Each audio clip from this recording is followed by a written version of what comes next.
noite, pessoal. Estamos aqui no estúdio do Podcastle, começando o primeiro podcast do Instituto Biratã, que vai chamar IUCast, Instituto Biratã Cast. E estou eu aqui, Liliane, e o Carlos. Carlos vai se apresentar para vocês. Carlos Morini. O que mais? Cofundador de... se eu for falar o currículo inteiro... Não precisa ser todo, né? Fica muito longa. Faz aí um resuminho para nós.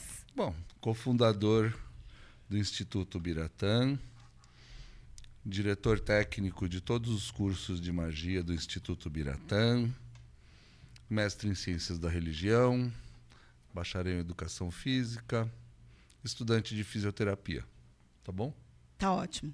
Então, eu sou a Liliane, eu sou formada em Comunicação, tenho mestrado em Hospitalidade, uma pós-graduação em Práticas Integrativas e Complementares em Saúde. Você vê que nós somos bem ecléticos, nós dois, né? E eu sou cofundadora também do Instituto Biratã e sou professora universitária, tá bom? Então, o nosso podcast, ele foi idealizado, né, planejado em 3 blocos, tá? Um bloco fala sempre de autoconhecimento. Hoje nós vamos falar sobre a história do Instituto, então hoje ele é diferente, tá? Daí nós vamos falar no segundo bloco sobre magia, principalmente. Podemos eventualmente colocar uma espiritualidade, né, junto com a magia, né? Anda junto, né? E no terceiro bloco, então cada bloco aproximadamente meia hora. No terceiro bloco, nós vamos falar sempre de sagrado feminino, sagrado masculino e a questão do paganismo inseridas. Então, nós vamos procurar trabalhar sempre 3 temas bastante amplos. Mas por quê? Porque cada pessoa pode selecionar aquilo que interessa para ela e depois, na hora que a gente editar, hoje nós estamos gravando, é 10 de março, quando for editado e lá na descrição do YouTube, a gente coloca mais ou menos os tempos dos blocos para as pessoas poderem, se quiserem, né, lá no tempo que ela quer assistir. Ficou confuso? Ficou claro? Deu para entender? Tudo 3 bem? blocos. Aê! Então, nós estamos aqui no IUCast, que é um patrocínio, olha lá, foi sincrônico aqui, do Improclube, que está nos patrocinando. E a nossa assistente hoje é Gabriela Sabino, que é nossa assistente de áudio e vídeo aí. Ê! Muito grata que veio colaborar com a nossa exposição, tá bom? Então, pessoal, para começar, eu vou falar algumas datas, que o Carlos não é tão bom de data, eu sou melhor na data, e ele vai recheando aí. Nós vamos contar a história para vocês do Instituto Biratã, que eu acho importante, né? Se a gente está falando de um blog do Instituto, como é que esse Instituto nasceu, o que engloba o Instituto, tá? Para que serve? Para que serve, exatamente. Porque, às vezes, as pessoas, como nós temos uma amplitude de trabalho bastante grande, as pessoas têm dúvidas, né? E às vezes, nos conhecem por uma coisa, não conhecem pela outra, e ficam um pouco perdidos. Eu estou pegando aqui também minha colinha, porque a história é grande. Lá vem história, né? Não é assim que se fala? Lá vem história. Então, começando, né? O Carlos e eu nos conhecemos em 97, e 98, nós começamos a frequentar um terreiro de Umbanda juntos. E aí, em 2001, né, o Caboclo Biratã, que é quem dá o nome para o Instituto Biratã. Caboclo Biratã não está vivo em corpo físico, ele está vivo em corpo extrafísico, e bem vivo, né? Vivíssimo. A gente já começa aí com um conceito, né? Existe vida no corpo físico, vida fora do corpo físico.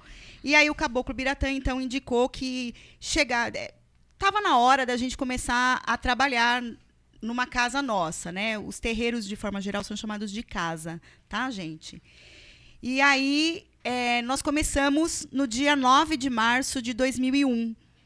Ontem fez aí 23 anos que nós iniciamos os trabalhos, ainda com o nome de... Como que era o nome mesmo? Núcleo de Estudos e Assistência Espiritual Caboclo Biratã. Olha lá, ele não leu a história que eu coloquei hoje e ele já sabia. O Carlos é melhor de memória que eu, viu, gente? Menos para datas. E daí, em começamos como núcleo de estudos, muito mais pensando na questão da assistência espiritual, na verdade, né? Os atendimentos espirituais que nós fazemos até hoje são gratuitos. Eles começaram dessa forma. Em agosto de 2003, nós tivemos a oportunidade de crescer. Ah, uma coisa, desculpa, gente. Quando a gente começou, era eu, Carlos e Arthur na barriga. Para quem conhece Arthur, estará aqui nos próximos, né? Sim. Era Arthur na barriga. Então, começamos já com companhia, né? É. E as entidades. E as entidades. E o primeiro dia que a gente começou foi uma coisa interessante. Foi muito legal.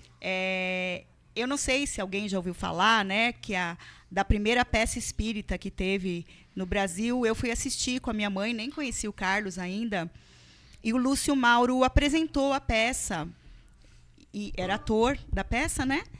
Não sei se ele era diretor ou produtor, sei que ele, apresentando a peça para quem estava lá, e eu estava lá assistindo, ele contou que o Chico Xavier foi no ensaio geral, né?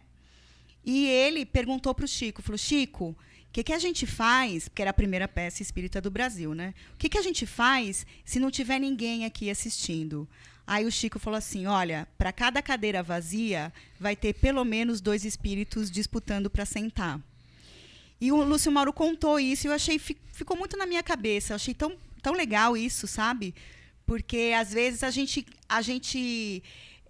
se baseia muito, né, em quantas pessoas tem no seu trabalho, quantas pessoas acompanham. E, às vezes, a gente esquece que existe todo um outro mundo, né? Acabei de falar aqui que a gente só a gente está sempre vivo, ou corpo físico ou sem corpo físico, né? E na primeira vez na nossa primeira gira, que é o nome do ritual, tá? Ele não tinha ninguém. Muita gente falou que ia. No final, não apareceu ninguém. Então, era eu com o Arthur na barriga, Carlos incorporado com o Caboclo Biratã. E naquela coisa assim, vamos fazer, não apareceu ninguém, eu lembrei desse fato do Lúcio Mauro e eu falei, não, vamos fazer, porque com certeza, para cada cadeira vazia, vai ter 2 espíritos aí querendo ouvir. E foi assim que a gente começou. E hoje a gente está começando, os nossos filhos tiveram um compromisso, nós estamos começando de novo, nós 2. Como sempre. Um novo projeto, exato, né? A gente brinca que é Super Gêmeos Ativar. Para quem não tem a referência, gente, só mais de 50 vai ter referência desse Super Gêmeos Ativar. Super Amigos, né? Aí, voltando para a nossa história, então, em 2003, pouquinho depois de 2 anos, nós tivemos a oportunidade de ampliar o Instituto já porque quando nós começamos era na minha casa, dentro da nossa casa, né? Depois a gente teve a oportunidade desta casa, a gente mudar e esta casa ficar como a sede dos nossos trabalhos religiosos. E aí a gente inaugurou, então, dia 9 de agosto de 2003, já como Instituto Biratã, a gente ampliou, ganhou escala, né? Começou a trabalhar outros aspectos, muito curso, atendimento, já pensando na nossa vida acadêmica. Em 2003 eu já fazia mestrado, o Carlos entrou um pouco depois no mestrado dele. Ambos os nossos mestrados falam da Umbanda, né? E então a gente pensou em crescer. E daí isso vem porque crescer parece, eu tenho que ter muita grana, eu tenho que ter muita estrutura. E, na verdade, a gente só tinha casa, vontade, né? E falamos, bom, se a gente começa assim, um dia a gente cresce, né? A gente tem um sonho aí de um dia ter, talvez, um curso de pós-graduação, é mais fácil hoje em dia no Brasil.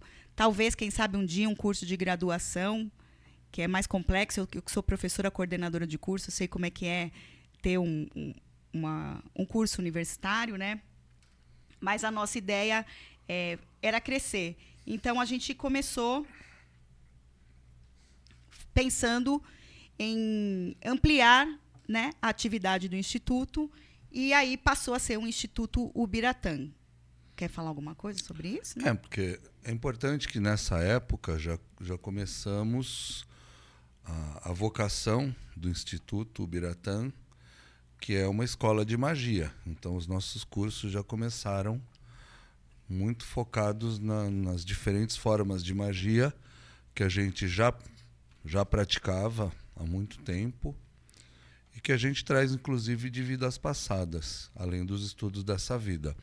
Então, um dos objetivos é a gente passar esse conhecimento adiante e formar magos cada vez melhores, né? Exato, exatamente. Aí, depois de 5 anos, quase, no dia 29 de julho de 2008, nós fizemos o primeiro trabalho de assistência espiritual gratuita com o nome de Hierosofia. Até aí, nós nos identificávamos e denominávamos umbandistas, tá? Nada contra a Umbanda, muito pelo contrário. Mas, como o Carlos disse, a gente sempre colocou esses elementos magísticos nos nossos rituais. Inclusive, alguns umbandistas, que a gente conhecia, bastante gente naquela época já, nos questionavam sobre essa mistureba que a gente meio que fazia, que não é para nós, é muito claro, para quem frequenta é muito claro, mas para as pessoas parecia meio estranho, né? Colocar elementos de magia, de culturas egípcias, celtas, as orientais, dentro da questão da Umbanda. E a Umbanda, naquela época, ela estava num processo de tentativa de unificar, meio que padronizar rituais. E a gente se viu, então, nesse contexto, tudo é uma questão de contexto, né? Aquilo que depois, fica lá no passado, quando você visita ou fica sabendo, você pega uma história ali resumida, né? A gente estava ali naquela situação. Daí nós resolvemos, então, mudar o nome para Hierosofia. Atenção para como se fala? Hierosofia. E o Carlos vai explicar o que significa. Porque muita gente, quando a gente fala a Hierosofia, as pessoas entendem tudo junto e falam aerosofia. Não. Hierosofia, com H. Hieros, em grego, né, quer dizer o sagrado. Né? O sagrado, tudo que vem do divino, tudo que vem do alto, do sagrado. Sofia, sabedoria. Por que esse nome? Porque mais ou menos nessa época, um pouquinho depois, 2006, 2007, eu comecei a canalizar o livro das leis universais, que é o pilar doutrinário, filosófico, magístico da Hierosofia. Então, esse conhecimento veio do sagrado, nos foi dado pelo sagrado. Essa sabedoria veio do sagrado. Então, o nome Hierosofia, sabedoria do sagrado. Por isso que tem esse nome. E a Hierosofia, né, pessoal? A Aerosofia não, Hierosofia, ela nasceu aqui em Santa Isabel.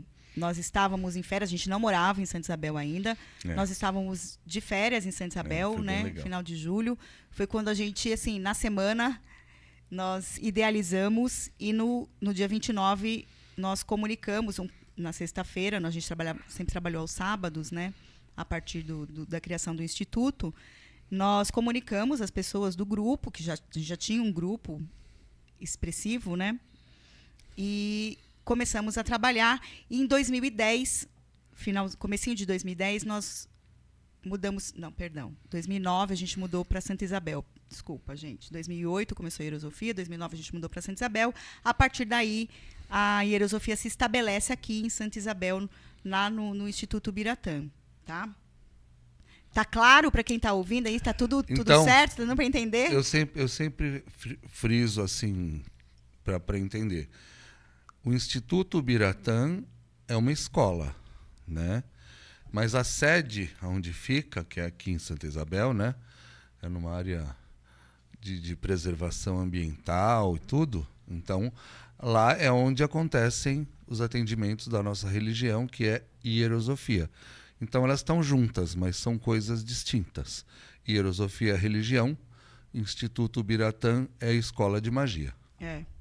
E não só a magia, a questão do conhecimento, toda a parte do desenvolvimento também que o Arthur faz, os nossos estudos individuais, o Cantores da Alegria, o Iauaretê.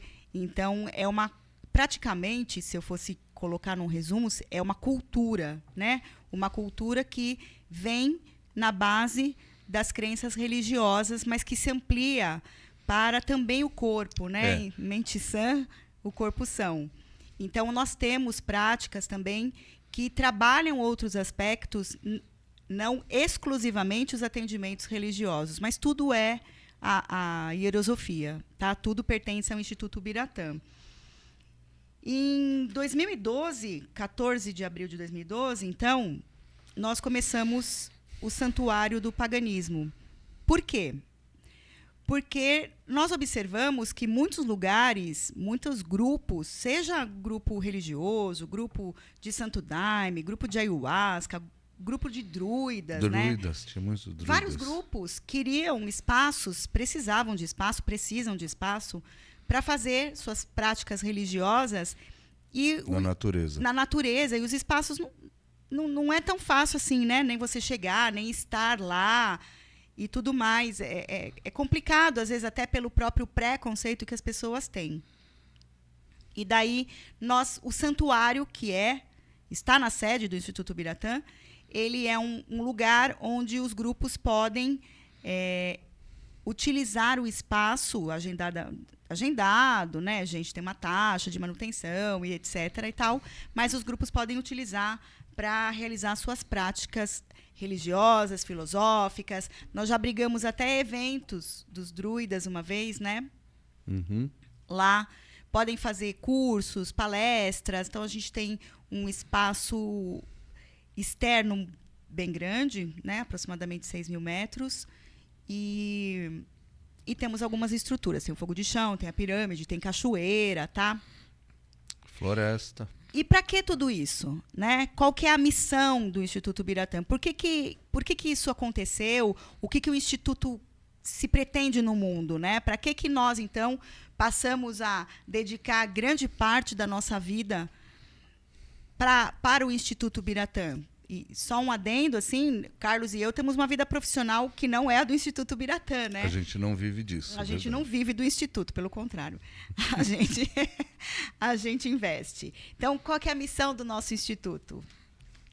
Ajudar os seres humanos a descobrir e manifestar o seu potencial divino neste mundo. Aqui, agora, não lá, não depois, né? Não é, eu vou um dia, quem sabe, depois que eu morrer eu vou conseguir. Não, é hoje, né? Difícil para todo mundo, não é fácil para ninguém, não. Mas é o que a gente se propõe a fazer, começando por nós mesmos, né? Então, o que é o potencial divino neste mundo? Não está combinado, hein, gente? Não tinha um roteiro não combinado. Vocês perceberam o olharzinho, né?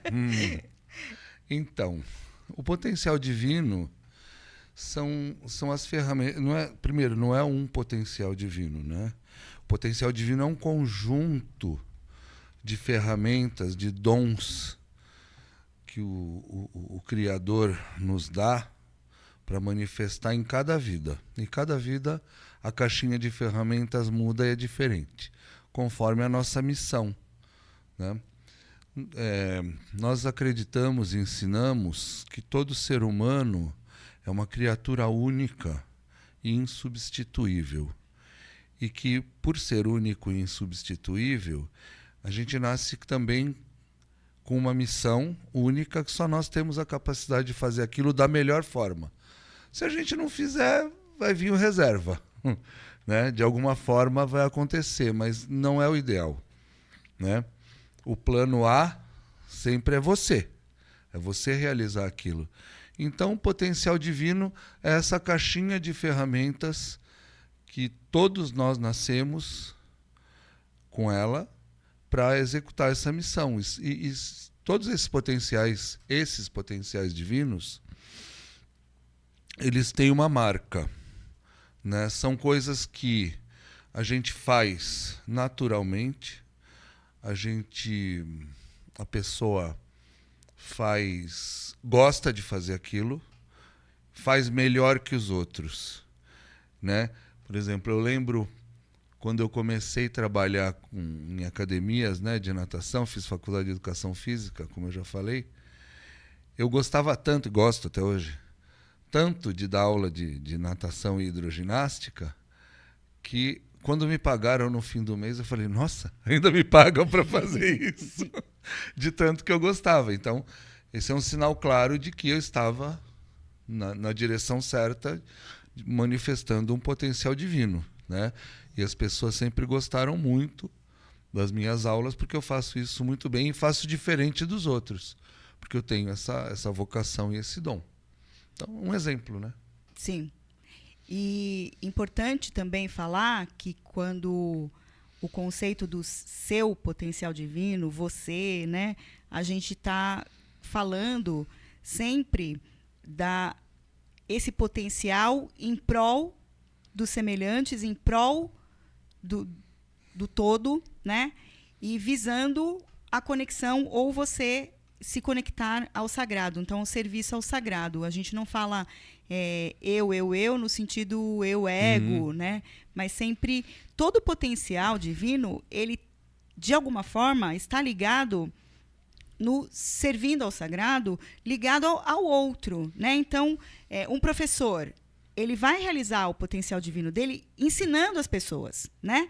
Uma bailarina, ela vai realizar o potencial divino dela dançando para que as outras pessoas possam admirar aquela arte, aquela beleza. E quando a pessoa está fazendo no sentido interior de servir ao sagrado, aquilo fica diferenciado, certo? Então, existem muitos profissionais em todas as áreas muito bons, mas quando um profissional que é bom, muito bom, ele também tem dentro de si o sentido de servir ao sagrado, aquilo fica muito diferenciado, né? É o que se fala, que o tal do fulano, o Pelé foi o gênio do futebol, o Ayrton Senna, o cara, o melhor na Fórmula 1. Tiveram outros muito bons, mas talvez esses estivessem se dedicando, e não às vezes conscientemente, tá, gente? Mas tá dedicado, tá conectado ao sagrado e está servindo o sagrado através da sua expressão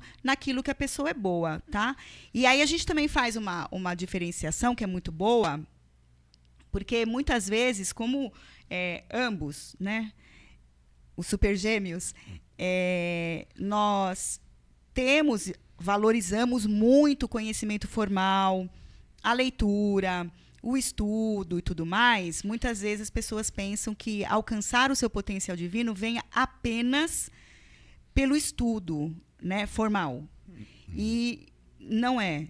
As pessoas não sabe, não é imprescindível o estudo. O aprimoramento pessoal é imprescindível. O sentido interior de servir é imprescindível, isso sim. O conhecimento formal é muito bom, nós somos muito exigentes em relação a isso, conosco e com os outros, né, com os demais. Mas a gente entende que, para dentro da hierosofia, quem quer um caminho sacerdotal e tal, isso é importante. Mas na expressão do potencial divino de todos, seu que está nos ouvindo, é aquilo que está dentro de você, que você, em conexão, até se aprimora, não precisando necessariamente apenas recorrer à questão do estudo, tá? Nós estamos explicando porque Sim. Muitas vezes a gente recebe perguntas, nós somos questionados em relação a isso. Nós conhecemos pessoas maravilhosas que têm pouquíssima escolaridade e que são exemplos de pessoas que fazem a diferença, tá? Olha o Chico Xavier mesmo, né? Exatamente. Se fosse falar, né, gente? Né, nem tudo passa pelo mundo acadêmico. O que interessa mesmo, primeiro, passa pelo autoconhecimento. Se você não se observar, se você estiver sempre distraído com o mundo, e o mundo é uma grande distração, se você estiver sempre distraído com o mundo, sempre olhando no celular, não vê quem está à sua volta, muito menos ver quem você realmente é, você não vai saber, você não vai perceber. Puxa, olha, eu fiz isso com muita facilidade e eu gosto muito de fazer isso, talvez seja meu potencial divino. Você tem que se perceber, tem que estar atento, né? Então, estar presente, como o Arthur sempre fala, né, nos cursos dele, é muito importante. Essa autopercepção de si mesmo e de você no mundo, né?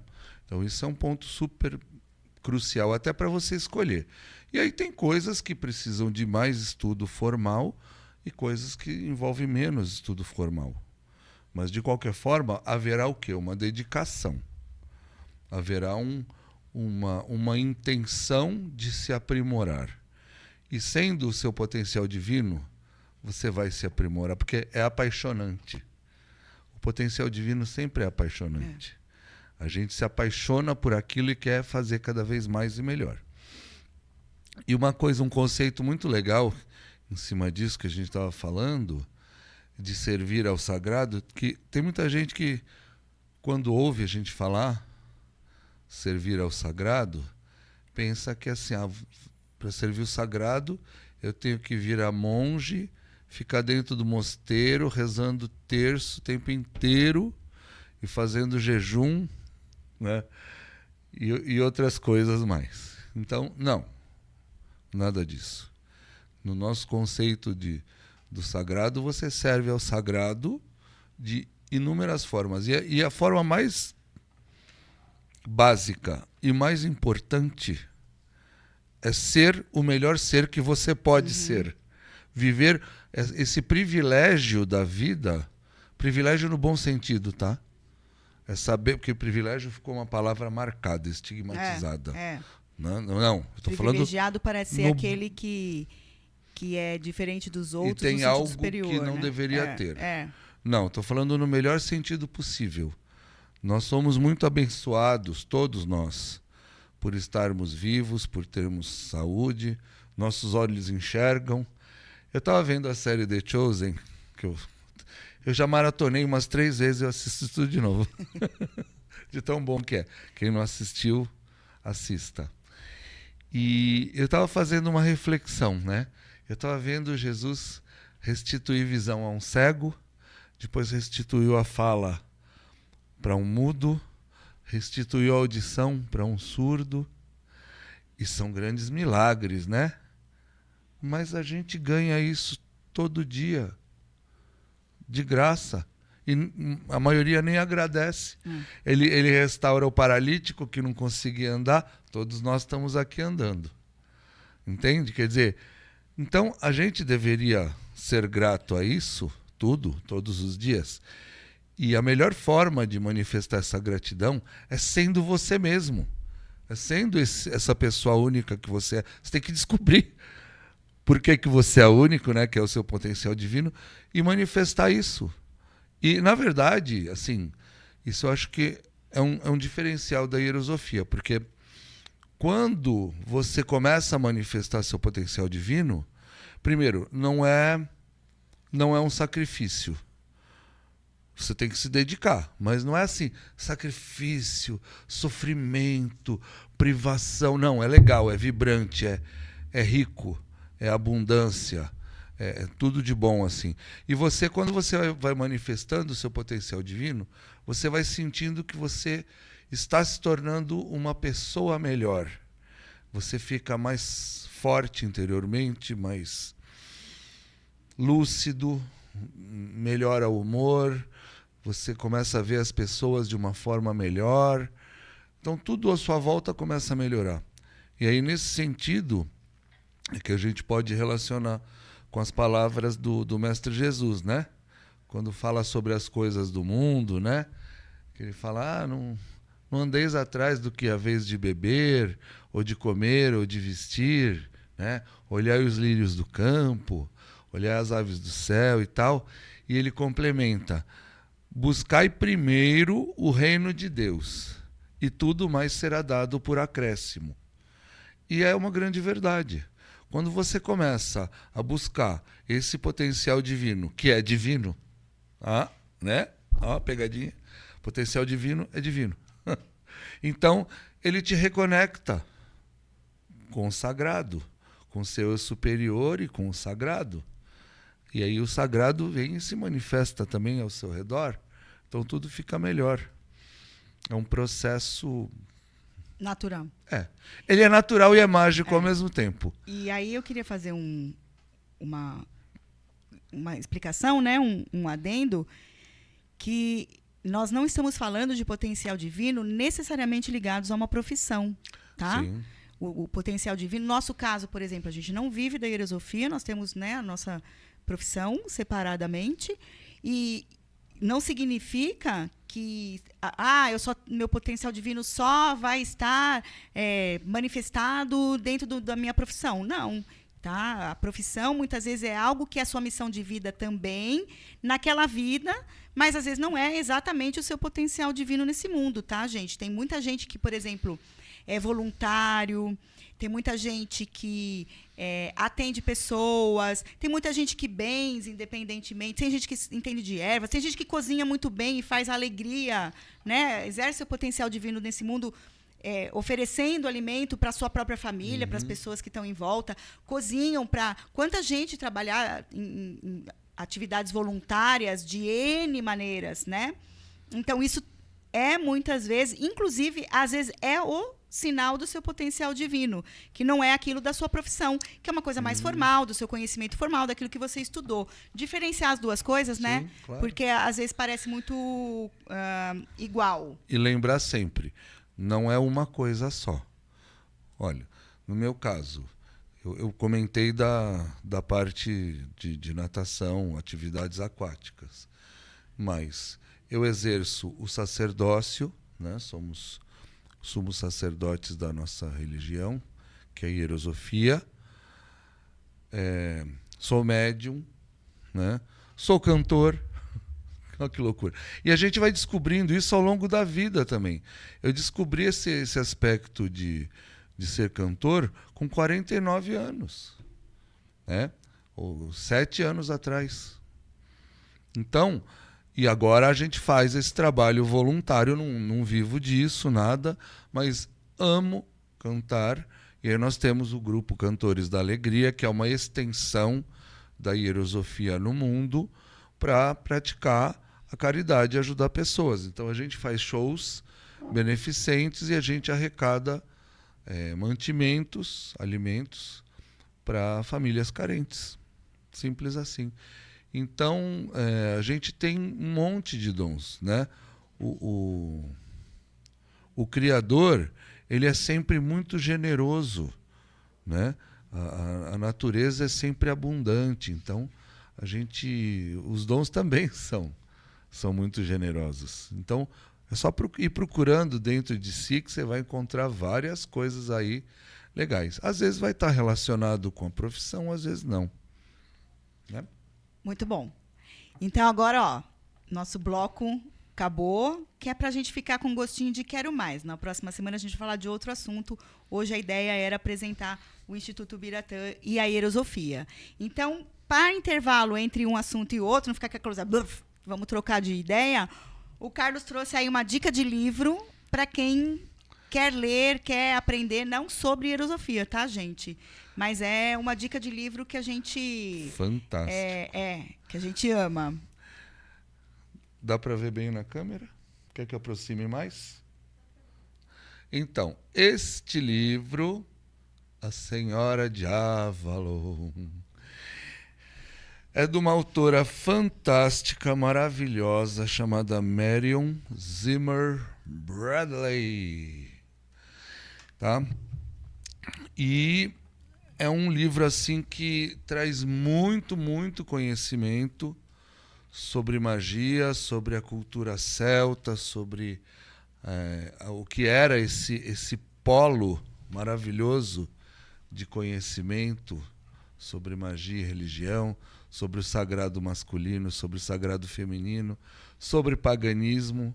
É uma excelente fonte de consulta e, principalmente, muito bem escrito. É uma história envolvente, maravilhosa. Se passa em 3 épocas distintas, né? Porque são 3 manifestações do Rei do Ano, para quem estuda, né, essas coisas. Então, e é o que acontece antes daquele que fez um sucesso estrondoso nos anos 80, que é As Brumas de Avalon. Sim. Né? Então você entende como se chegou até o momento das brumas de Ávila. Sim. E curiosidade, não esse exemplar aqui, porque eu acabei de olhar, que o Carlos deve ter emprestado, alguém perdeu o exemplar original, né? E tá outro aqui. Mas esse foi o primeiro presente de Natal que eu te dei. Foi esse livro, A Senhora de Ávila. Momento viu? fofura. Momento tchururururu dos dois. E aí, não foi combinado esse. Acho que você nem lembrava disso, lembrava? Não. Porque foi naquela viagem que a gente fez para São Tomé. Eu não ligo. E eu tinha te dado esse livro de Natal, sim, né? Que é uma coisa bem comum da gente fazer, né? Presentear com livros. Esse ano ele me deu um livro também, né? O Grande Amigo de Deus, né? A história de Paulo de Tarso. Taylor Caldwell. Que também tem livros ótimos. Excelente, leiam. Aí depois a gente traz os outros. Sim. Beleza. Vamos começar o segundo módulo? Segundo módulo. Uau! Eu precisaria de Tem pouco água aqui, de pode água. tomar a minha, eu pego lá outra garrafinha para você. Vamos falar depois sobre magia das águas. Então, esse módulo, nós pensamos em trazer conceitos de magia, porque a magia é muito mal compreendida, né? E as pessoas, muitas vezes, têm ideias um pouco hollywoodianas, né? Aí vai para o muito mais. Ou, então, ideias, assim, muito... céticas, né? Sobre magia. E aí, para começar, então, vamos iniciar pelo conceito de magia. O que é magia, afinal? Eu acho que eu vou perguntar para a nossa técnica de som. Eu vou pegar sua água. É aluna de magia lá do Instituto Biratã. Não vou fazer isso. Sacanagem. Então, assim, a gente sempre começa pelas definições, né? Porque isso é o mais importante de tudo. Se você não entende o que uma coisa é, como é que você vai entender o que você vai fazer com aquilo, né? Então, magia é toda e qualquer técnica ou método ou sistema capaz de movimentar forças sutis, forças invisíveis, ainda, sublinhando ainda, não estudadas pela ciência, com o objetivo de obter resultados concretos e desejados. Então, toda vez que a gente... Isso assim, é a primeira aula de todo o curso de magia, né? Lá do Instituto Biratã. Eu sempre falo assim, tem muitas energias que hoje, a gente está aqui com lâmpadas elétricas.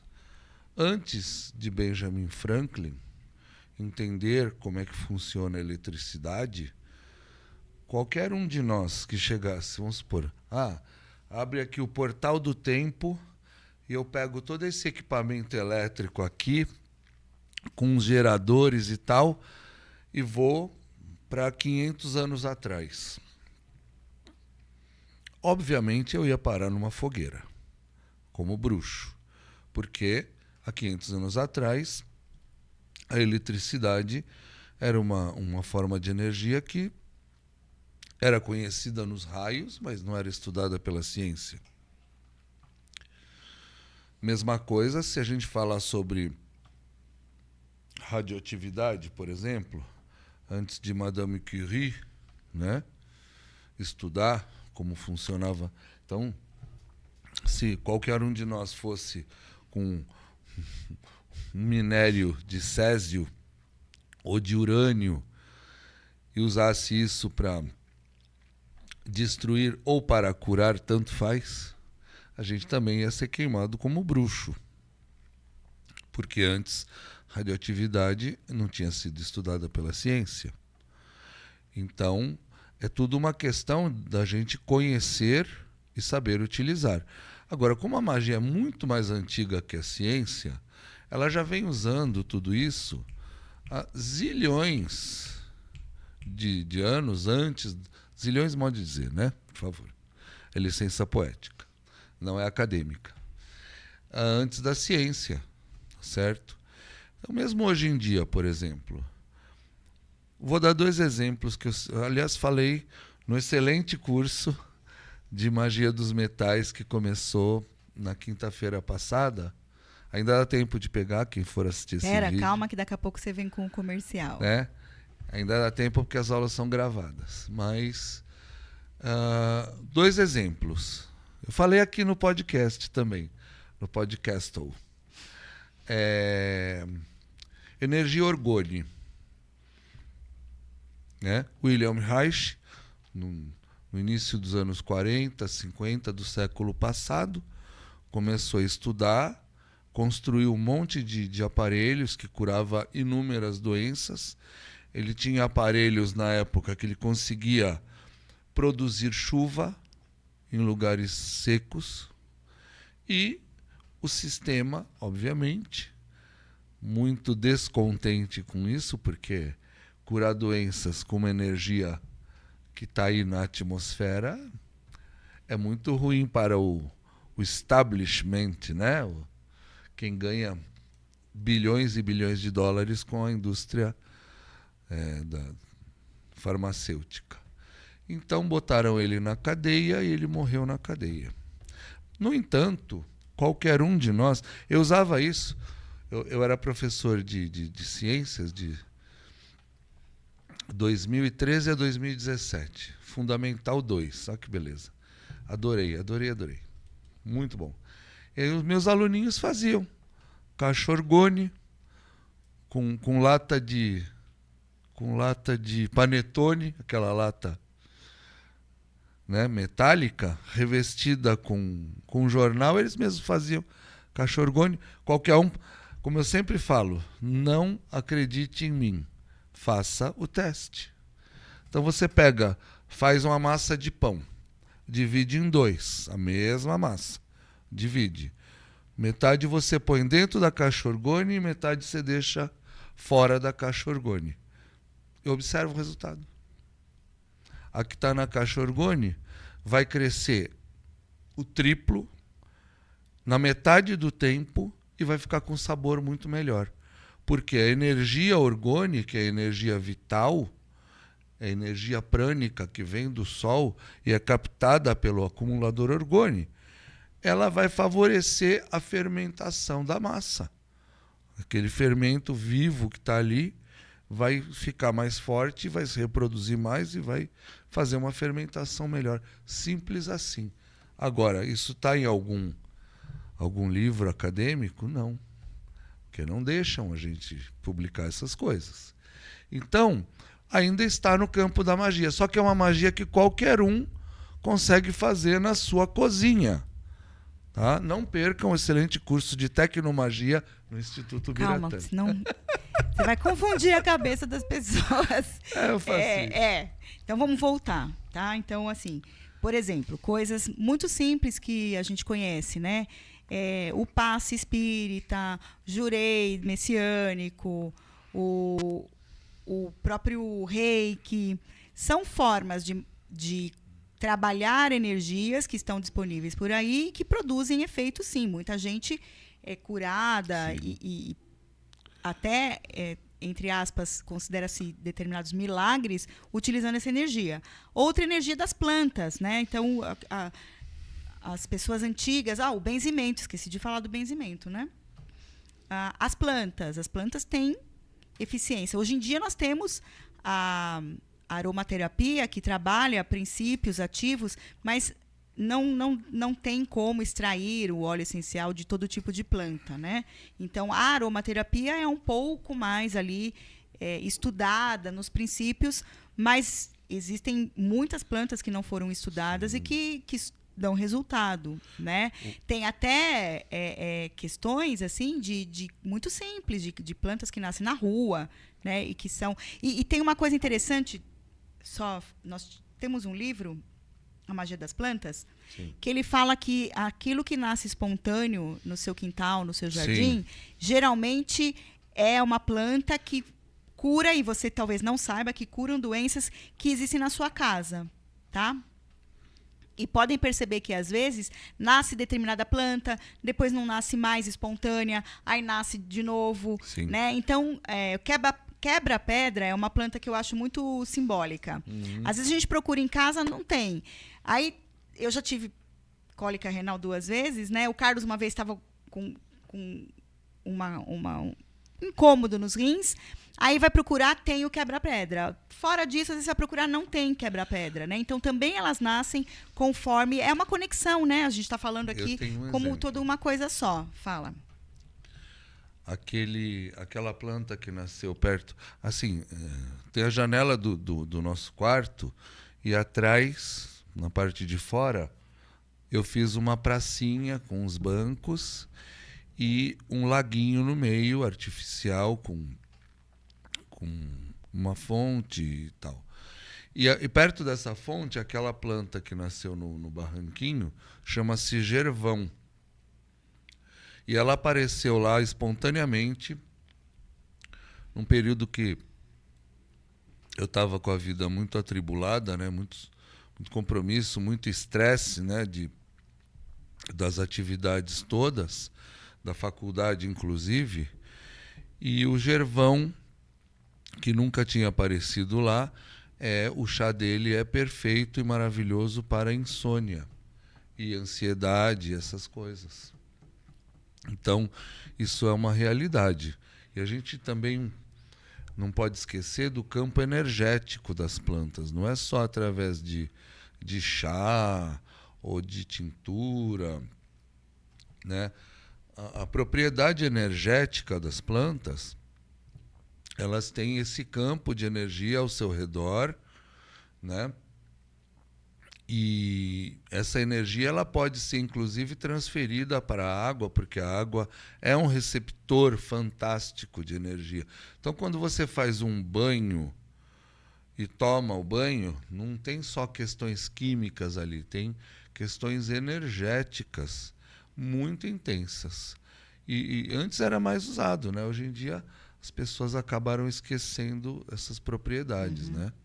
Por isso que, por exemplo, você andar num campo de determinada plantação e tal, só a energia que está ali, que você está absorvendo, né, através da respiração e do seu próprio campo energético também, ela pode ser curativa, tá? Sim. Então aí não tem nem interferência humana para falar, alguém fez magia, né? O feiticeiro, o bruxo, blá, blá, blá, nada. As próprias plantas produzindo um resultado, né? Sim. E agora, momento comercial. Quais são os cursos que estão rolando no Instituto Biratã? Pode fazer um resumo breve de cada um, E como que as pessoas podem fazer se alguém estiver assistindo e interessado em fazer o curso? Bom, nesse momento estamos com 2 cursos acontecendo.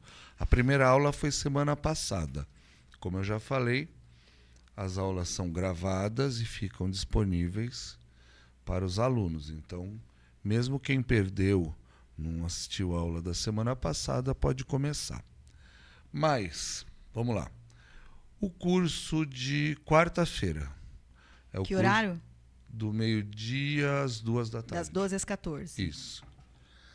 O curso de quarta-feira é sobre magia sexual. Magia sexual. E é Hollywood que fala. Como é que é? Magia, sedução e morte, não é isso?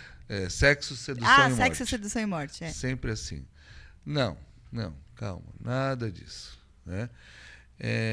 Magia sexual simplesmente é você utilizar aquela energia que toda pessoa produz, todo ser humano produz, quando está tendo qualquer tipo de interação sexual. Posso falar uma coisa só? Você acabou de falar das plantas. Sim. Então, por exemplo, se uma pessoa vai a um campo, a uma plantação, e tem uma interação com aquelas plantas, é um tipo de magia de interação. Magia vegetal. A gente vai chamar de magia sexual a interação que é feita com outro ser humano, tá? Sim. Na energia humana. Exatamente. Então, utilizando esse mesmo exemplo, quem faz magia do fogo, né, os meus alunos que aprenderam magia do fogo. Então, eles aprendem a fazer uma mandala com velas, com o elemento fogo, e a pessoa entra dentro e interage com o elemento fogo. Mesma coisa a magia das águas. Você aprende a modificar, inserir uma determinada energia naquela água, a pessoa bebe a água ou faz um banho com a água, ou seja, é a interação com aquele elemento. E a magia sexual é a mesma aplicação desse princípio, só que envolve outros seres humanos, né? Toda vez que a gente interage, não é só sexo, né? Pênis, vagina. O sexo vai muito além de pênis e vagina, né? O sexo começa quando duas pessoas se olham e se sentem atraídas e começam a pensar no outro em termos de sexo. Aí já começou o sexo. De interação, né? Já começou, né? Então, aí falar do curso. Então o curso ele ensina de que forma não desperdiçar essa energia. Porque assim, toda vez que duas ou mais pessoas, porque isso é amplo, né? Pode ser duas pessoas ou mais. Quando duas ou mais pessoas fazem sexo, e volto a dizer que isso pode ser N coisas, esse conceito de fazer sexo. Peraí, só falar uma coisa. As pessoas confundem muito sexo com coito. Nós não estamos falando de coito, né? Estamos falando de energias. Às vezes você tem um coito que você não trocou energia nenhuma, né? Sim, sim. E às vezes você tem uma troca profunda de energia muito benéfica e não teve coito, para ficar bem claro. E quem não sabe o que é coito, procura no dicionário. Coito é a penetração do pênis na vagina, né? Então, mas voltando ao tema, então muitas vezes, e a maioria das vezes, essa energia que é produzida, ela é desperdiçada, ela dissipa na atmosfera, né? Ou pior ainda, né? Às vezes alguns seres extrafísicos acabam ficando com ela. E seres não muito legais, como íncubos, súcubos, magos negros do astral. Magos negros, pelo amor de Deus, gente. Magos trevosos, tá? Não me confundam com questões étnicas. Magos trevosos do astral, eles podem se apropriar dessa energia e ficar para eles. Então, se alguém observar, lugares muito fechados e geralmente com as paredes escuras e que tem poucas janelas e tal, as baladas, por exemplo, teatro, às vezes, tem uma energia estranha quando você entra. Por quê? Porque ocorre muita liberação de energia ali, né? E pouco aproveitamento pelas próprias pessoas. E aí, às vezes, aquilo impregna, fica um ambiente bem carregado, porque esses tipos de seres, no caso, e até outros tipos, como os larvas astrais, etc., acabam se alimentando e se instalando no local. Tá? Então o curso, na verdade, além de ensinar, vamos supor, qualquer casal, né? Qualquer casal. Qualquer casal. Falei qualquer homem, casal. Mulher, homem, né? Desde que tenha polaridade. Aí é um termo mais técnico, a gente ensina no curso. Mas não importa o gênero, importa a polaridade. Então, o que acontece? Qualquer casal já pratica sexo, né? Sei lá, uma vez por semana. Então, quando você aprende a magia sexual, você vai aprender, primeiro, a utilizar aquilo de uma forma legal, essa energia que você mesmo está criando, para você atingir mais e mais seus objetivos, tanto de prosperidade quanto de qualidade de vida. Melhora muito a interação do casal, a intimidade do casal, a cumplicidade do casal. Melhora demais. Toda a parte de saúde mesmo, ela é beneficiada na medida em que são ativadas as principais glândulas, todo o sistema endócrino, ele ganha um banho assim, de energia devido às práticas. E também você aprende a se precaver contra esses problemas energéticos que a gente falou, né? Dos íncubos, dos súcubos, dos magos trevosos, das larvas astrais. Então é uma magia muito legal. Para vocês entenderem, eu sempre falo no curso, quando eu falo que magia sexual e sexo nem sempre tem a ver com penetrações e pênis e vaginas e tal, Tem uma cena muito bacana, eu até uso no curso, de um filme, chama-se, se não me engano, o filme se chama Dança Comigo.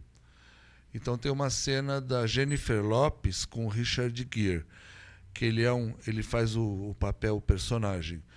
É um homem na faixa dos 40 e tantos anos, que ele vive uma vida... O casamento caiu na rotina, aquela leseira. Ele resolve, em vez dele, né, sei lá, beber ou, sei lá, fazer qualquer maluquice, ou comprar um carro esportivo, ele resolve fazer aula de dança.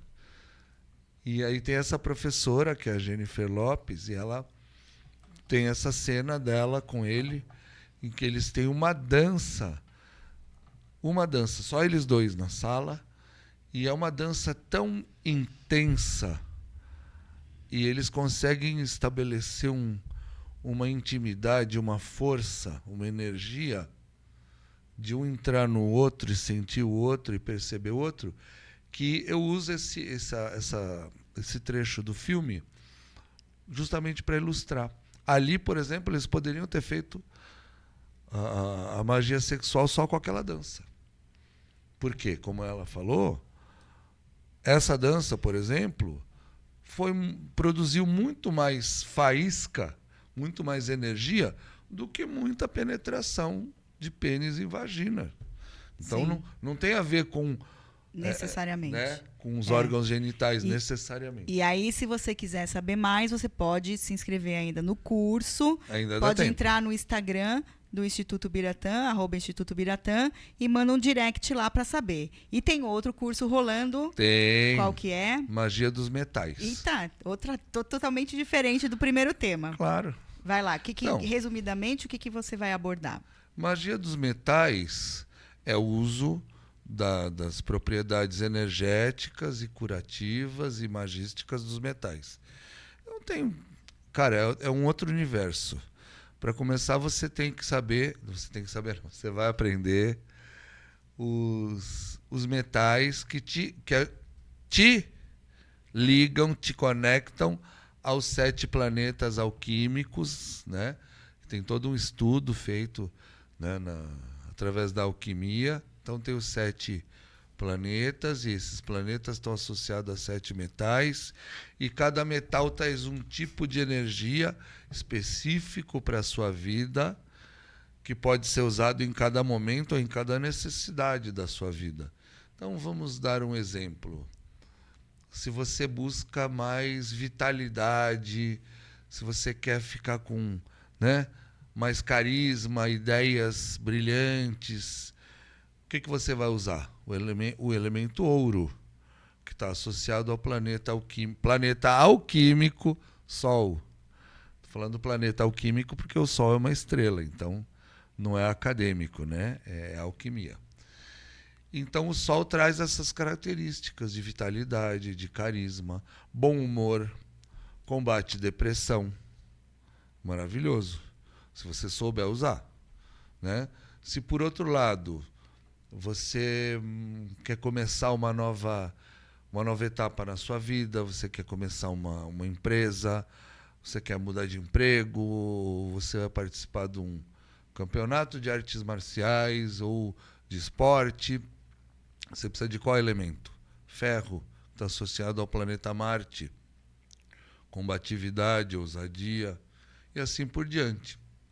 Então, esse é um dos elementos, tá? da magia dos metais. Outro elemento que aí nos traz, para quem já faz as outras magias, magia do fogo, das águas, que tem a regência dos tronos divinos, polarizados em orixás, masculino e feminino, que nem eu falei, por exemplo, já estou adiantando para o pessoal do curso, hein? Mas tudo bem. Se você tem o elemento ouro, está associado ao Sol, né? E o Sol está associado ao trono da fé, que polariza em masculino e feminino, Pai Oxalá e Mãe Euá.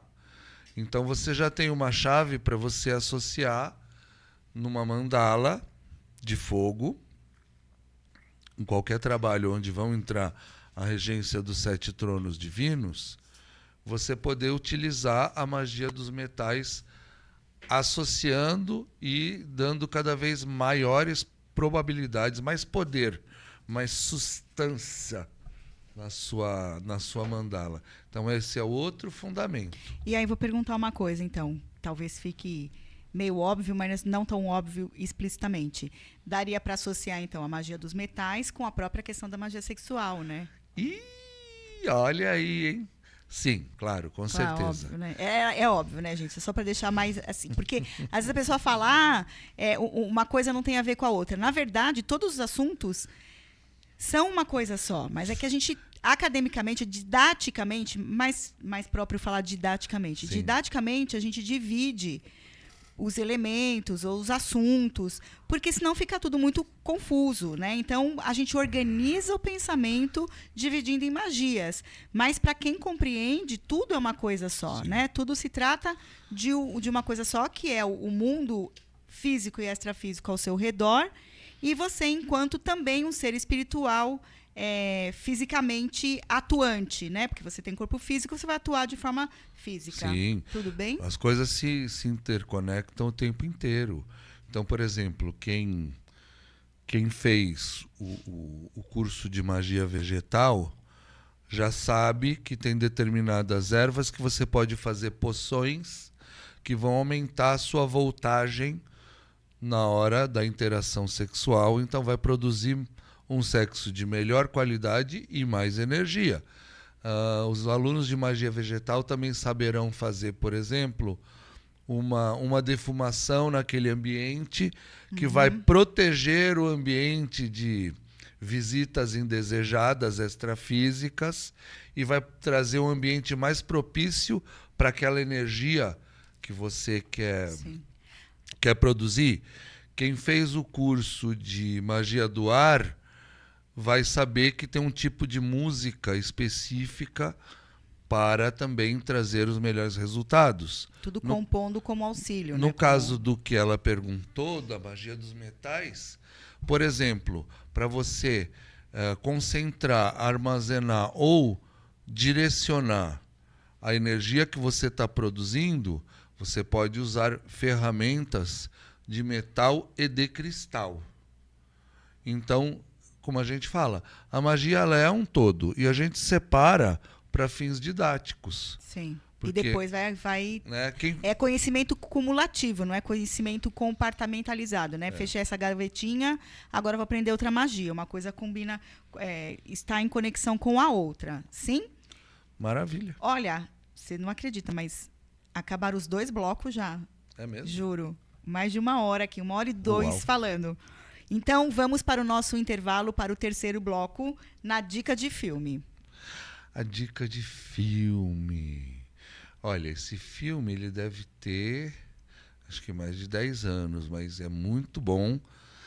E eu indico para os meus alunos de magia, até porque é um tema recorrente para todo mundo que tem alunos de magia.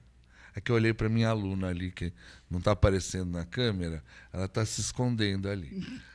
Né? Porque aluno de magia. Então o filme se chama O Aprendiz de Feiticeiro e é com o Nicolas Cage, é dos estúdios Disney, um filme muito bem produzido, os efeitos especiais. Ele aborda um tema sério, mas de uma forma engraçada, leve, consegue ter aquele contraponto entre o drama e a comédia e consegue mostrar uns elementos bem legais assim de magia. Lógico, né? Tem os Efeitos Disney, né? É filme, é Disney, é cinema, é Hollywood, então tem todos os exageros necessários, né? Porque filme não é documentário. É ficção, né? O filme é para entreter, mas com os exageros mesmo, ele passa conceitos muito legais. Principalmente um que a gente bate muito em cima com os alunos, que é a história de... O Aprendiz de Feiticeiro é sobre isso, né? Tem aquela animação do Mickey Mouse, que ele é aprendiz de magia, e ele está com preguiça de fazer faxina, e ele começa a fazer uma magia lá para as vassouras limparem tudo, aí as vassouras criam vida própria, enfim. Se não chega o Merlin, ele iria até, né? Que desenho é desenho, né? Mas na vida real... E olha, infelizmente, ela sabe bem do que eu estou falando. Cara, tem sempre aquele aluno que não acredita quando a gente fala, gente, magia é coisa muito séria. Tá certo? Você pega, por exemplo, uma magia vegetal. Eu vou fazer um chazinho. Meu professor ensinou a fazer chá de camomila. Mas, como eu sou um gênio, que o aluno sempre se acha um gênio, eu vou fazer chá de... Comigo ninguém pode. Que é uma planta venenosa. E a gente fala, mas sabe... A cidreira e a citronela, aluno, né? Não teve aquela mulher que quase o marido morreu? Sim. Porque ela trocou, em vez de fazer chá de erva cidreira, ela deu chá de citronela para o marido. De capim-limão ela fez de citronela. Quase morreu. Então, sempre tem isso daí. E tem aluno que ainda é arrogante. Nós tivemos no curso de magia vegetal, você estava nessa turma? Que ele fez a beberagem de mirra. Então, eu já tinha falado na aula teórica, ó, todas as plantas que são venenosas que eu abordo, eu boto ali em vermelho. Olha, essa planta é tóxica, cuidado. É para usar só a energia dela. Você faz uma defumação, você faz um banho, você põe ela num vaso e deixa dentro da sua casa. Ok, ótimo, está funcionando. Aí chega sempre o lâmpada, né, o aluno brilhante, o gênio da lâmpada. Eu sou criativo. Então ele foi lá e fez. Felizmente era só uma beberagem. Beberagem, para quem não sabe, é você pegar uma folhinha e pôr dentro da água e deixar ali no sol meia hora, uma hora. No dia nem deu meia hora, que a gente estava só ensinando o sistema. Entendeu? Então, o aluno, cara. É como você, quando aprende a cozinhar, se você não souber bem o que você está colocando ali, de repente você vai produzir uma comida que pode fazer mal, dar uma intoxicação, sim, né? Eu vou fazer um suco de laranja e deixar 2 horas ao ar livre no sol, no calor. Provavelmente você vai intoxicar as pessoas depois. Então, são questões de propriedades daqueles... porque não existe nada que é 100% bonzinho, 100% malzinho, não é isso, né? Todas as plantas, todos os alimentos, tudo pode, em exagero, podem causar algum problema, sim, né? E aí, também se manipulados de forma não correta, como o caso, por exemplo, do suco de laranja, podem causar uma intoxicação. Então, é a mesma coisa, tá? É que a alimentação, hoje em dia, ela tem um estudo muito grande sobre isso, né? Então, já se sabe, mais ou menos, as propriedades, o que pode misturar, o que não pode, né? Então, na magia, como foi dito lá no comecinho, como ainda não tem muita coisa não é estudada pela ciência, a gente precisa entender muito bem as propriedades para depois utilizar. É uma questão de bom senso, né? Aprender e depois fazer uso. Tudo bem? Vamos passar, então, falou do filme? Nicolas Cage. Disney. Aprendiz de Feiticeiro, é isso? Aprendiz de Feiticeiro. Isso. Não percam, é muito legal, é muito divertido, seus filhos podem assistir tranquilo. Não tem nada ruim para criança e tem conceitos muito legais. Então, vamos lá para o terceiro bloco? Agora, o broco é meu. Eu que tenho que pôr o broco na rua. Eu vou procurar aqui algumas perguntas. Então, assim, o terceiro bloco, como nós dissemos, nós vamos falar sobre a questão do sagrado feminino, sagrado masculino, Deus e deusa, né? E, começando a primeiramente conceituar sagrado feminino, sagrado masculino, nós vamos falar aí, e o que a gente está falando tem a ver muito com o que a Eirosofia acredita, tá, gente? Apesar de a gente não estar falando explicitamente em religião, nós estamos falando em conceitos que baseiam a nossa religião, a Eirosofia, mas que são conceitos que qualquer pessoa pode utilizar e conhecer, mesmo não sendo um praticante, não sendo hierosofista. Ai, bati no microfone aqui. Então, o que é o sagrado feminino e o sagrado masculino? Tá? Dentro da hierosofia, nós temos um conceito de ser supremo, né? Que é o criador de tudo e de todos. Daqui a pouco eu acho as perguntas que me mandaram. Quer que eu vá explicando? Pode explicar que eu vou procurando as perguntas. Isso, que eu tenho acho aqui. que é mais... Então, isso tudo só para quem quiser se aprofundar, está no livro das Leis Universais da Religião e da Magia. Tá? Então, esse livro das Leis Universais da Religião e da Magia, cada capítulo é dividido como sendo um princípio numérico. Então, tem a lei do 0, a lei do 1, a lei do 2, do 3 até o 7. Como eu já falei antes, esse livro é o que estruturou e continua estruturando todo o pensamento hierosófico, a cosmovisão. Agora, em março, eu termino um outro livro também canalizado. Os guias transmitem a ideia e eu tento colocar no papel da melhor forma possível, falando sobre a teologia. É um livro mais teológico. Tá? Então, no livro das Leis Universais, a gente tem o conceito de ser supremo, que vem a partir do 1. O 1 se manifesta do nada, que é o 0, né? O nada que contém o todo, e o 1 vai, como na Gênesis egípcia, né? Ra emerge de Num, pronunciando seu próprio nome.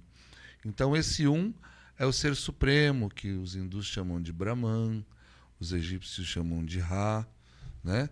E esse ser supremo, para criar o universo, para ele não ficar sozinho, né? O que eu faço agora? Eu vou criar um universo, ou muitos universos, né? Então ele polariza, ele se polo positivo, negativo, né? Na Cabala se chama o polo masculino Hokmah, o polo feminino Binah, né? No taoísmo, o masculino é Yang e o feminino é Yin, né? No hinduísmo você tem Shiva e Shakti, e assim sucessivamente. São os mesmos princípios, tá? Explicados com outras linguagens. Então, essa polaridade universal que gera o universo, eu sempre explico assim. Você tem, como diz Tesla, né? Se você quiser entender o universo, você tem que pensar em energia, vibração e frequência. E o que vibra? A energia vibra, e vibra em forma de ondas. Onda é feita de cristas e vales, cristas e vales, cristas e vales, sucessivamente. Então, as cristas são uma forma de manifestação do sagrado masculino, e os vales, uma forma de manifestação do sagrado feminino, tudo fazendo parte da mesma onda, que é o som On, que vai criar o universo, né? Então, tudo o que é criado a partir disso, da alternância dos opostos complementares, masculino e feminino.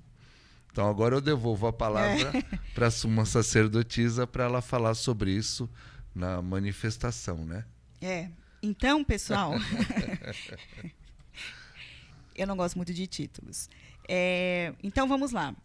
Daí a gente vem na primeira consideração, né? Então, o sagrado feminino e o sagrado masculino têm a mesma participação, né, na construção da criação.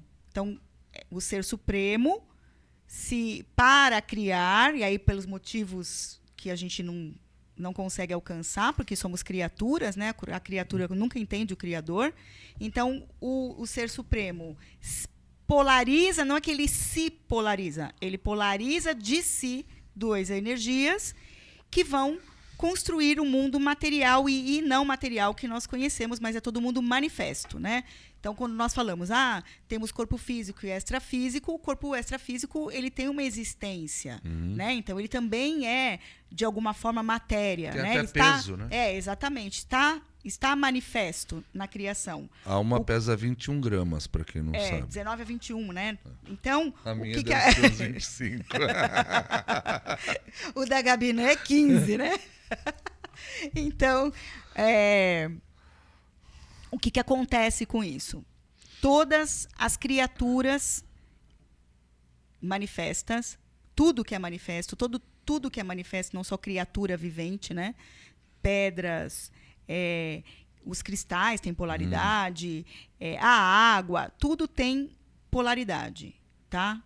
Então, polo positivo e negativo. Sim. Então, primeira coisa que a gente não deve nunca considerar, e quem considerava isso, procure mudar de pensamento a partir de agora. Quando a gente fala de sagrado feminino e masculino, não estamos falando de homens e mulheres, certo? Homem e mulher é uma decorrência que vem depois ainda da classificação de macho e fêmea, tá? E não estamos falando também de nenhum tipo de questão de sexualidade, na questão da manifestação da sexualidade. Nós estamos falando da questão das polaridades. Então, todos os seres humanos têm dentro de si Deus e deusa, que Jung chamava de ânimos e ânima, tá? Então, nenhum ser é 100% deusa ou 100% Deus, ok? Então, a gente começa já entendendo isso. Então, todos nós, assim, os 8 bilhões só de ser humano, né, fora todas as criaturas criadas, hoje, ontem e amanhã, estão como se fosse uma régua, né, aqui em pontos diversos entre o Deus e a deusa, tá? Então, aqui a gente já começa a entender que Deus e deusa são princípios da criação, princípios universais. Como princípios, eles não têm nome nem forma também. São ainda princípios. Depois vão se manifestando nas divindades que a gente acaba cultuando. Mas essas divindades também já têm dentro de si polo positivo e polo negativo, tá? Os dois únicos polos que existem são Deus e deusa, tá bom?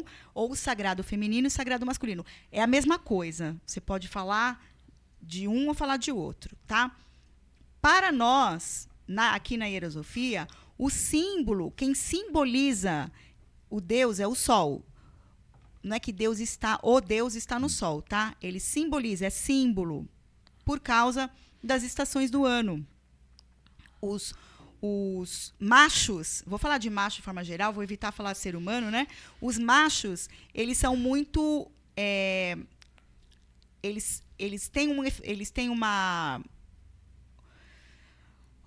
Ciclo. Eles são influenciados, né? Mais pelas estações do ano, tá? Hormonicamente. Só frisar bem, quando ela está falando macho, ela está falando cachorro, gato, cavalo. Caracol. É macho mesmo. Caracol, né? Caracol, barata, né? Barata macho, barata fêmea. Até as né? plantas, né? Plantas, tem planta macho e fêmea. Ótima observação. Então, eles são mais influenciados pelos ciclos das estações do ano. Podem perceber que, assim, hormonalmente, né, os machos são um pouco mais constantes, né? Eles têm aí variações que vão ocorrer a cada 3 meses, de acordo com a estação do ano. As fêmeas, por sua vez, elas são mais influenciadas, então, pelo símbolo que a gente coloca, a lua. Todo o ciclo menstrual. As marés, ou a água é um elemento feminino, né? É influenciada pela lua, tá? Então, a água que tem dentro de nós também é influenciada pela lua. Olha aí o aspecto feminino acontecendo dentro de você, independentemente de sua expressão ou se você é homem, mulher, inclusive o que for. Dos homens, isso que eu ia pontuar. Exatamente, qualquer um. Assim como o prana e a luz do sol influenciam a todos, tanto homem como mulher. Ótima observação. Sim, da mesma forma a água e a lua influenciam a ambos, Sim. Só que em diferentes graus. Porque o sol, ele vai do verão, né, que é uma insolação maior, para o inverno, menor insolação, tá? Mas a mudança é muito mais gradual, são 6 meses, né, de mudança. A Lua, que é o símbolo que nós aqui na Hierosofia adotamos como simbologia do sagrado feminino, ela muda a cada, entre aspas, semana, né? São 9 dias e 6, 8, 7... Nossa, agora me deu um branco. 7 dias e 6 horas, tem uma coisa assim. Tem horas ali, por isso que não é sempre no mesmo dia da semana. Sim. Que nem ano bissexto. A Lua é o único símbolo do sagrado feminino universal? Não. Muitas culturas utilizavam Vênus, que até é o planeta do amor, né? Uhum. Pelo que a gente conhece, até os índios do Brasil usavam Vênus. Por que Vênus? Porque Vênus é uma estrela, é um planeta, né? Planeta. Que a gente vê como estrela, né? Mas é um planeta que ela vai estar perto do Sol por 6 meses e depois ela se distancia do Sol em outros 6 meses. Então, como ela é mais cíclica e ela tem essa coisa de estar próxima e estar longe, ela foi também utilizada como símbolo do sagrado feminino. Uhum. E eu, aqui nas minhas meditações, coloco que algumas culturas que têm divindades femininas que passam 6 meses no subterrâneo, 6 meses na escala, né, no nível da Terra, têm origem em culturas que simbolizavam o sagrado feminino por Vênus e não pela Lua. Sim. Tá? Eu não sou um grande estudioso de astronomia, mas dizem que Vênus faz um pentagrama, né?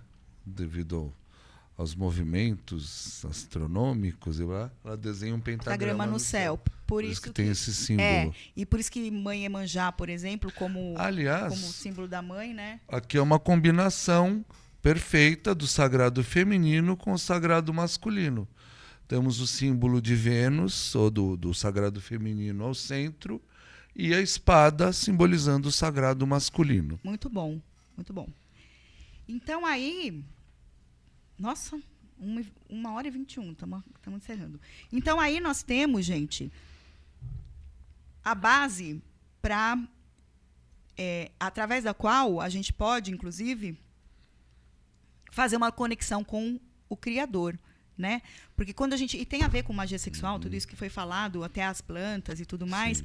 Porque quando você entende os elementos, né? O que é feminino, o que é masculino, vamos colocar os 4 elementos, água, terra, fogo e ar. Nós temos o ar e o fogo como mais masculinos e a água e a terra como mais femininos. E observem como o mundo à nossa volta acontece com total interação entre ar e terra, ar e fogo, água e ar, olha o mar, né? As ondas do mar. Então, há uma interação em tudo. A gente não pode isolar, isso é só feminino, isso é só masculino, tá? É um erro que a gente comete, e a partir do momento que a gente comete esse erro, a gente passa a dar valor como melhor a um aspecto e pior a outro aspecto. Então, assim, a explicação inicial é essa, mas o recado de hoje é o seguinte... Nós estamos passando por um momento em que as pessoas identificam características, atributos, como melhor ou pior, certo? Então, os atributos, de uma certa forma, femininos, né, que são o conter, gerar, nutrir, entreter e alimentar, se a gente pensar na sociedade que a gente vive hoje, eles são considerados menos, mas eles só são atributos. Certo? Eles só são atributos. É como falar, essa caneca é azul, esse microfone é preto. Eu só identifiquei azul e preto. Eu não falei que azul é melhor que preto. Uhum. Nem posso falar. Atributos não podem ser valorados entre melhor ou pior. Atributos são atributos. Eles existem porque o nosso cérebro compreende as coisas através dos atributos. Como é que funciona a percepção? Né? Os sentidos, né? Não vamos falar só do olhar, porque às vezes uma pessoa que não enxerga, ela continua tendo sentidos e desenvolve outros. Então, os sentidos reconhecem algo, tá? E através dos sentidos, você conhece alguma coisa que o seu cérebro ele vai procurar um padrão para classificar aquilo, para toda vez que você entrar novamente em contato com aquilo, você entender o que é. Senão a gente teria que reaprender as coisas todos os dias. Então, nosso cérebro ele é perfeito no sentido de projeto, né? Porque a ideia é essa, eu não preciso gastar uma energia diariamente para conhecer tudo de novo. Então, atributos, uma pessoa é baixa, uma pessoa é alta, uma pessoa é mais magra, uma pessoa é mais gorda. Não está dizendo que mais magra é melhor, mais gorda é pior. Não está falando isso, está falando de atributo. Está na cabeça das pessoas. Exatamente. Então, o que a gente percebe, o que a gente vive, é que, assim, a partir do momento em que eu começo a pensar que os atributos da deusa são piores, eu vou valorizar aquilo que é masculino, né? E aí eu acabo passando por uma situação em que eu estou valorando coisas, deixando de entender que todo mundo tem os aspectos femininos e masculinos. A gente não pode ficar centralizado, o que é um fenômeno atual nessa sociedade, né, de forma geral, a sociedade ocidental, tá? De que, vamos dizer assim, as mulheres são o sagrado feminino e o sagrado feminino é desprezado e é menos. Os homens representam, e isso é uma verdade, né? Os homens estão mais conectados hormonalmente, etc., ao sagrado masculino. Isso é melhor, então vamos execrar porque eles são melhores. Mas quem falou que é melhor ou pior? Só é diferente. E detalhe, gente, de novo, todo mundo tem ânimos e ânima, Deus e deusa, tá? Eu costumo dar um exemplo lá na nossa casa, não sei se deu para perceber, acho que sim, né? Carlos e eu somos um casal. Mas na nossa casa, ferramenta, eu troco chuveiro, eu troco torneira, eu sei as tomadas, eu refaço tomada. Uma coisa que, entre aspas, seria um atributo masculino, né? E o Carlos cuida das plantas, que seria, entre aspas, algo feminino. Então, pensar, a eletricidade, ela está muito ligada a fogo. Fogo é um elemento masculino. Eu tenho mais facilidade em lidar com eletricidade. É um elemento masculino. O Carlos tem mais facilidade com lidar com terra, com a planta. Gosto de plantas, sempre gostei, sou paisagista. Crio perfumes. Sim. E tem o projeto do canto. E da água, né? Da água, que são tudo elementos femininos. Elementos femininos, tá? Então, assim, nós falamos de o autoconhecimento. Então, primeira coisa, desculpa, vamos voltar. Vamos encarar Deus e deusa enquanto características que vêm a partir do Ser Supremo, polarizadas para iniciar toda a criação. A que a gente vê e a que a gente não vê. Toda a criação manifesta. Tá bom? Segunda coisa, machos têm, sim, de plantas a ser humano, tá? Tem atributos, vamos dizer assim, mais conectados com o Deus, porque eles exercem mais o polo positivo. Depois a gente explica em outro programa o que é o polo positivo, negativo. E as fêmeas, de forma geral, têm um atributo mais conectada com a deusa, tá? Até todo tipo de fêmea, hein, gente? Até porque a gestação, ela é regulada pela lua, né? Também, outra coisa, regulada pela lua, pela água, né? E aí tem uma conexão maior. Mas não significa que isso seja exclusivo de homens, exclusivo de mulheres, tá? Na minha dissertação de mestrado, eu dividi um pouco isso, mas depois, na pós-graduação que eu fiz de práticas integrativas, eu já dividi atributos para as fases da Lua, já pensando em incluir homens e mulheres, tá? Indo na contramão dessa coisa, porque a sociedade hoje fala muito de inclusão, mas, na verdade, mulheres têm excluído homens, homens agora começaram, por reação também, a excluir mulheres. Verdade. E, na verdade, todos nós temos princípios divinos de Deus e deusa, e a gente desprezando isso dentro de si, a gente acaba dificultando a nossa conexão com o Criador, porque através do Deus e da deusa, dos atributos positivos e negativos, dos atributos femininos e masculinos, a gente se reconecta ao Criador. Nos meus cursos, às vezes, magia sexual, né? Sempre aborda essas duas energias. E eu sempre costumo explicar assim, o masculino, não vou falar os homens, tá? Para justamente não entrar nas questões sociais que não me interessam e eu não sou formado nisso, então eu ensino magia, não ensino sociologia. Mas o sagrado masculino, com tudo que ele representa, ele é uma fonte permanente de bênção para as mulheres, para todos aqueles seres que é onde predomina a energia feminina e vice-versa, ou seja, o sagrado feminino é uma permanente fonte de bênçãos, de dádivas para todos aqueles seres, na sua maioria homens, que onde predomina a energia masculina, porque nós temos energias opostas e complementares. Até seres hermafroditas, para procriar, sim, precisam de outro ser, né? Sim, o sim. Criador fez assim, o Ser Supremo fez assim. Então, o que acontece? Não vou entrar em sociologia, mas o que está acontecendo é que as mulheres foram sendo alimentadas com, algumas, né, pelo amor de Deus, um ranço contra o masculino, e agora, como ela disse, está havendo uma reação masculina. Então, a gente ouve muitas coisas. Os homens não estão chegando, os homens não estão chegando na gente, nas baladas, como era antes, e não querem pagar as coisas e tal. Então, está havendo um estranhamento, uma desconexão, que é ruim para todo mundo. É péssimo para todo mundo. A gente precisa reverter isso muito rápido. Tá? Porque uma das propostas da hierosofia, de forma geral, é criar pontes. Sim. Entre as religiões, entre as pessoas, e agora, né, entre homens e mulheres também é uma missão que a gente tem, tá bom? Sim. Kiko, acabou até porque o tempo. É uma das bases do paganismo. Sim. Essa interação do sagrado feminino, do sagrado masculino. Né? Então, o equilíbrio entre as energias é o que propicia a harmonia, né, da existência. Um homem privado da energia da deusa, do sagrado masculino, ele seca, ele morre, né? E vice-versa. Então, não tem por que a gente viver... É como morrer de sede cercado de fontes de água. Sim.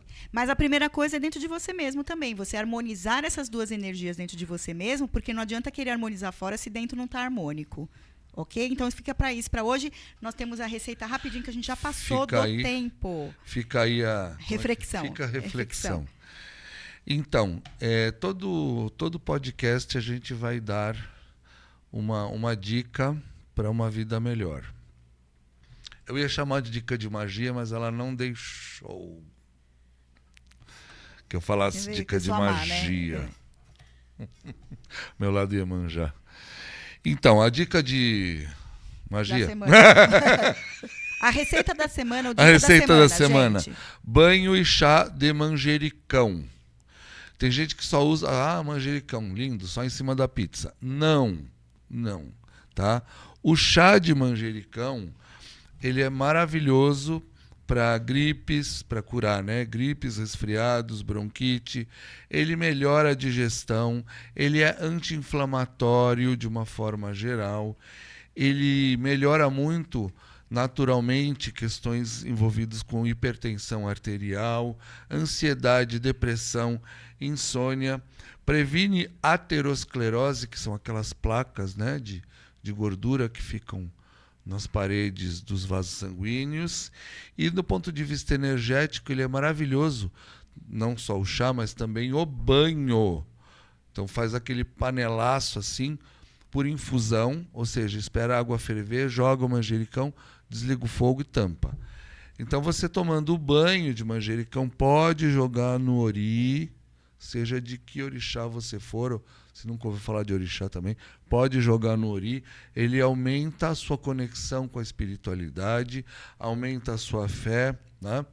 E traz muita tranquilidade, muita calma, sabe? Assim, fé, vai dar tudo certo, Deus está no controle, tá certo? Mas também é muito bom para carisma.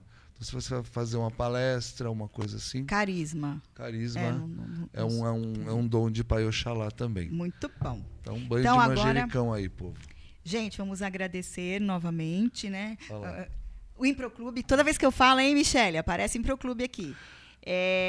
O o Improclube. A partir da semana que vem a gente vai trazer ali os dados do Contribua, mas nós vamos deixar na descrição do YouTube, do vídeo, tá? Quem quiser contribuir para que esse podcast continue, pode contribuir, poderá contribuir, né? E agradecer, então, o Improclube, que é o nosso patrocinador. Agradecer a Gabriela Sabino, a Gabinã, que está aqui como a nossa produtora hoje, a nossa comandante do áudio e vídeo, e ficou antenada. Agradecer Guilherme? O Guilherme, que está aqui supervisionando a supervisão. É ótimo isso. E agradecer também o Espaço Podcast, que nos recebeu muito bem. E que hoje, dia 10 de março, já colocou no ar uma entrevista que fez com o Carlos essa semana, né? Assistam, tá muito boa. Então, nós queremos então encerrar hoje, deixando, espero que um gostinho de quero mais. A semana que vem estaremos aqui gravando novamente. A semana que vem deve estar a equipe completa, né? Os nossos 2 filhos também virão contribuir. A gente vai fazer um podcast coletivo. Ok? É You, né? Tá bom? Então, gente, grata. Namastê. Até a próxima. Até a semana que vem. Super Gêmeos. Contatos. O Instagram e YouTube do Instituto Biratã. Assistam. Tá bom? Um beijo. Canal. Tchau.